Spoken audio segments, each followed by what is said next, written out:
Hey everyone, welcome to Pop Incursions. My name is Nico and today we are going to break down the Marvels trailer. And after we break down the trailer, I'm also going to go through the main cast and remind you what Goose the cat is and what he can do. And if you know, you know. As I'm sure we all know, the Marvels trailer was released by Marvel, and I have to say, this just makes me excited.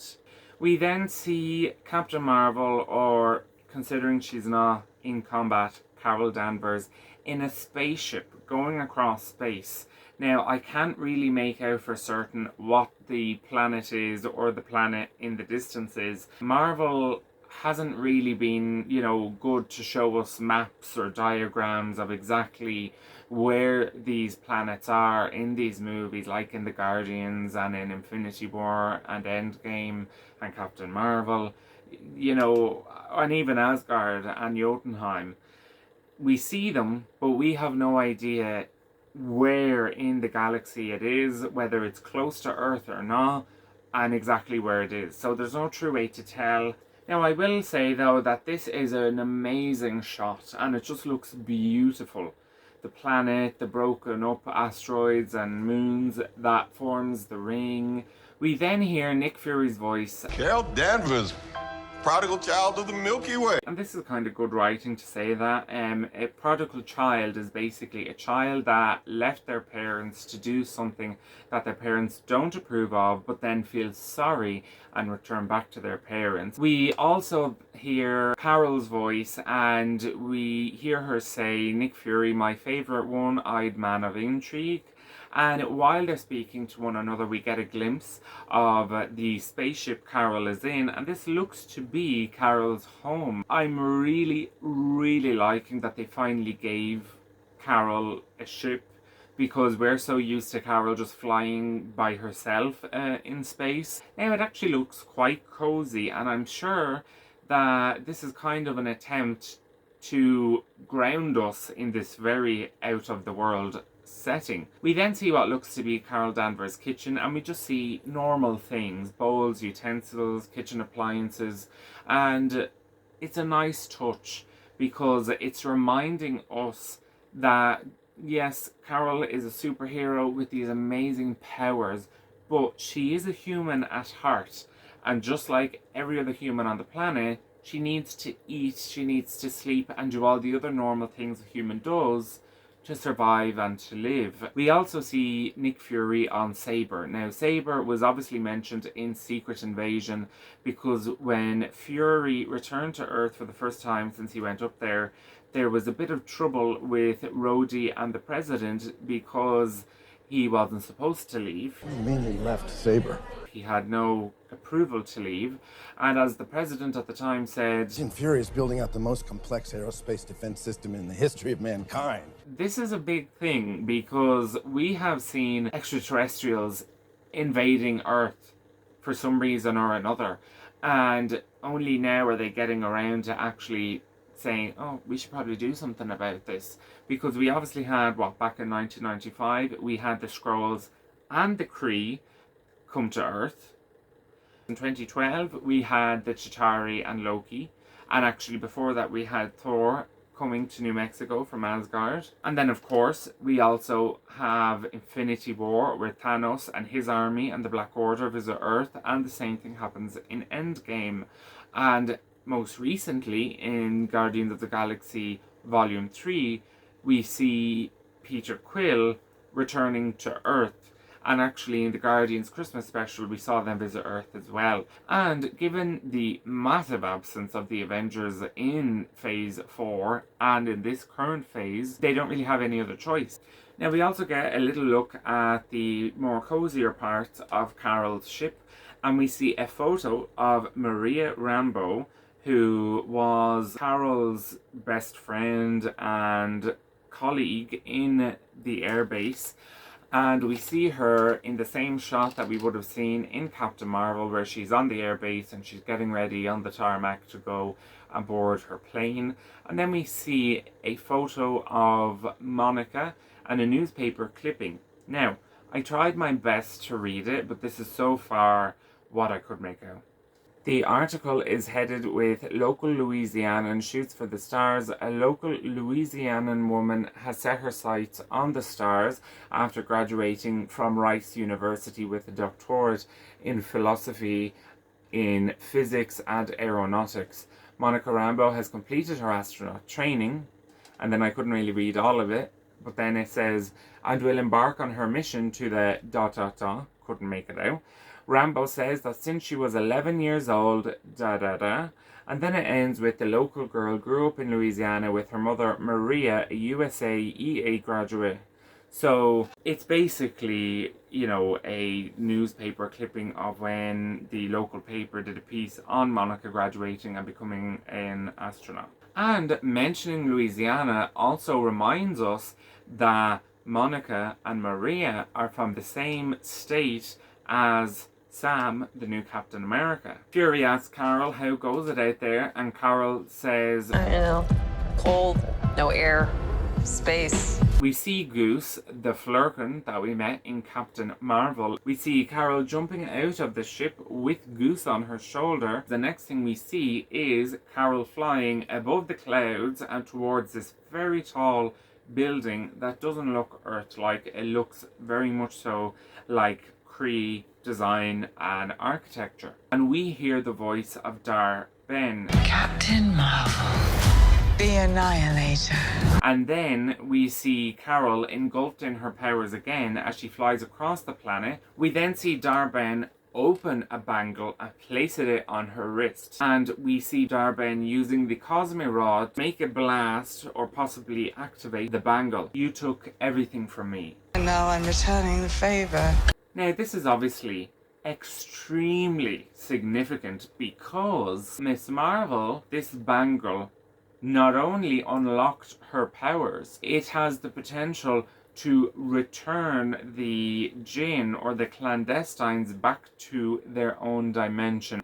And we saw in Miss Marvel that apparently you needed 2 bangles to do it, but they only ever found one. Now, they also found this one bangle on a blue wrist and with the insignia of the 10 rings on the temple floor. Important, but we have yet to actually make proper connections. We then see Monica Rambeau, also known as Photon, approach something. Could be a jump point. Now, jump points are basically the key to travel in space. They basically help you jump from one part to another.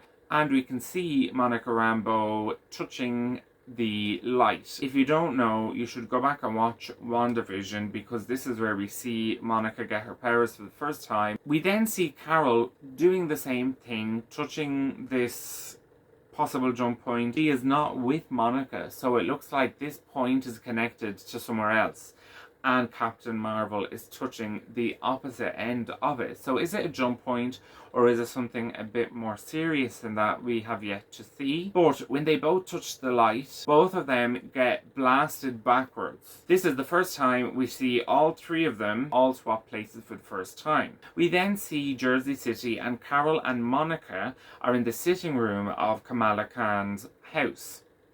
And it looks like they also brought some visitors with them, Kree soldiers. And this is kind of a big deal because the Kree seem to be a huge empire in space. We then hear Monica saying, She's entangled our light-based powers. So we switch places whenever we use them. And we can see that Monica is explaining this to Fury. We then see them swap again as Monica punches one of the Kree soldiers, and this seems to result in Kamala landing on Saber. Strong theory. Then Monica explains their powers to them, but also to us. You can absorb light. And she's saying that to Carol. I can see it.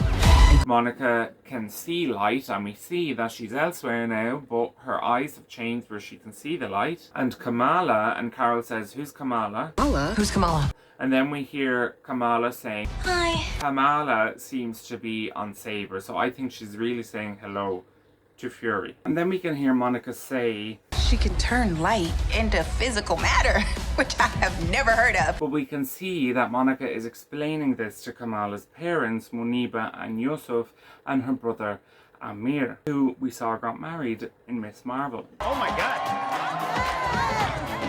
And then we see Kamala, and Kamala is obviously very excited that Fury and Monica are here in her house, and she forgets what's going on, and she says, I could totally show you. No! and Kamala ends up falling mid-air. Then we see the literal ocean being sucked upwards, and this looks to be on a Kree planet. There's some Kree ships, and there's also Carol Danvers' spaceship. And we see that this is actually being sucked up towards the possible jump point that both Carol and Monica were fascinated with. We then see Dar-Benn again fighting Carol using the Cosmi-Rod, and Carol and Kamala swap places. We see Carol flying what looks to be her ship that is being attacked by the Kree ships. We're then back on Saber, and Kamala throws Fury this high-tech gun, and then we see Dar-Benn emerging with her Cosmi-Rod. We hear Carol saying, She's targeting every planet we call home. We then see what I'm going to guess is either a compartment of Saber or a ship used to travel between the surface of Earth and Saber, falling from the middle of the sky in New York. And we see that they fall behind the Statue of Liberty. And bravo to Marvel for tying in this Easter egg and letting the story continue, because obviously in Spider-Man No Way Home they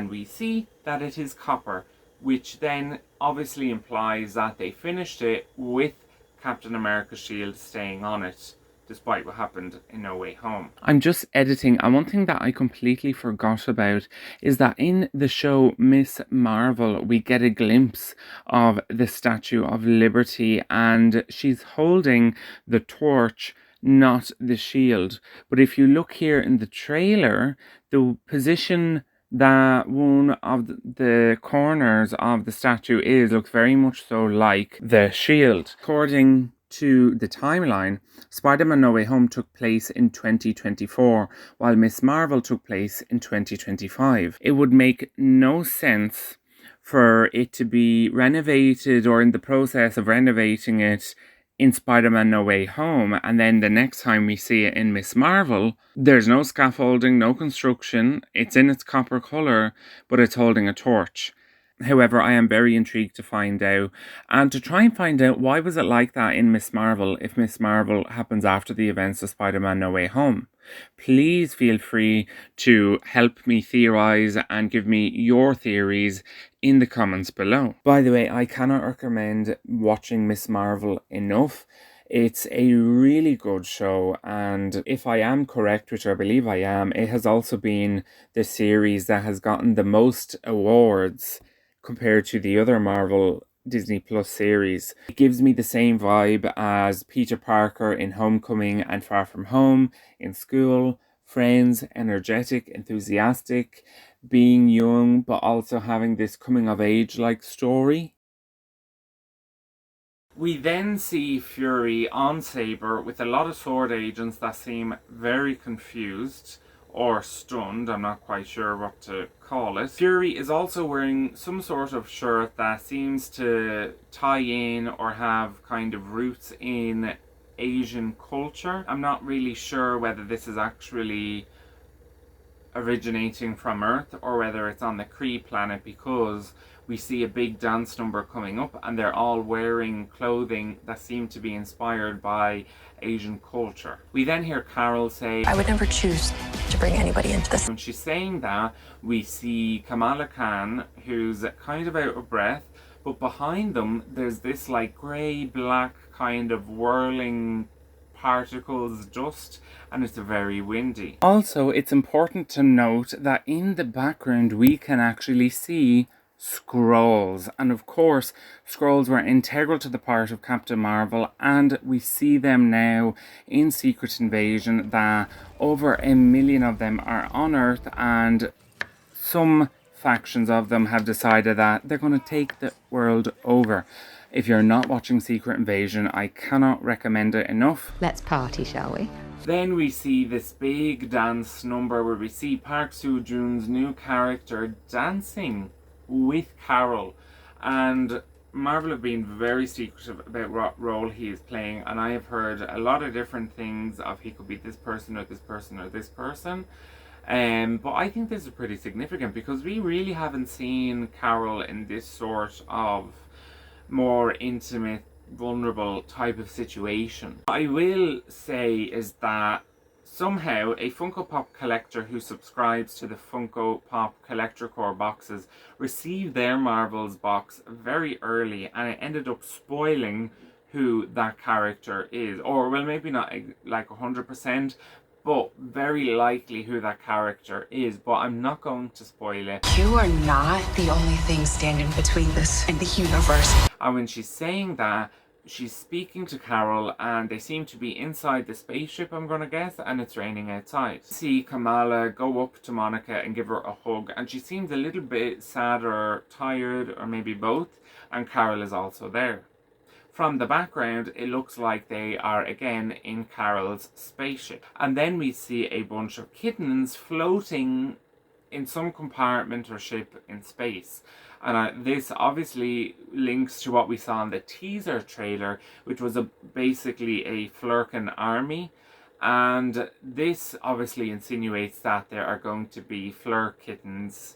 I think that's what you call them. Or Flurken Kittens or Flurken babies in the movie. Do stick around, because when I'm finished breaking down the trailer, I will be addressing and going over what a Flurken is and what it can do. Then we hear Kamala say, Oh my god, we're a team! and Kamala is obviously over the moon and just so happy to say this.